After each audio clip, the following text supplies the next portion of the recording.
અલથાણની આશીર્વાદ વિલામાં રહેતા અને પાંડેસરાની જલારામ સોસાયટીમાં ક્લિનિક ચલાવતા સવેલના 60 વર્ષીય નિવૃત્ત તબીબ ડોક્ટર જીતેન્દ્ર પટેલને નકલી પોલીસે તેમની પાસે ડિગ્રી નથી તેમજ ગેરકાયદે ક્લિનિક ચલાવે છે કહીને માર માર્યો હતો.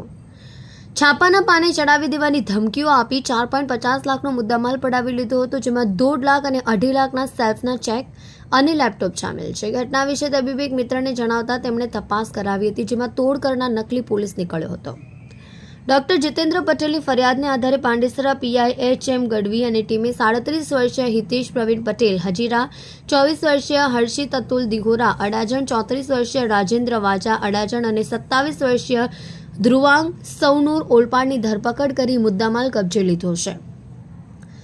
અલથાણમાં રહેતા વૃદ્ધ તબીબ ડોક્ટર જીતેન્દ્ર પટેલને ત્યાં ડીસીબીના નામે તોડ કરવાની યોજના અન્ય તબીબને ત્યાં કમ્પાઉન્ડર તરીકે નોકરી કરતા રાજેન્દ્ર વાજાએ બનાવી હતી. અન્ય આરોપી હર્ષિત દિહોરા એમઆર તરીકે એક દવાની કંપનીમાં નોકરી કરી છે, જ્યારે આરોપી હિતેશ પટેલ અને ધ્રુવાંગ સૌનૂર ફોન પેમાં નોકરી કરી રહ્યા હોવાનું પોલીસે જણાવ્યું હતું.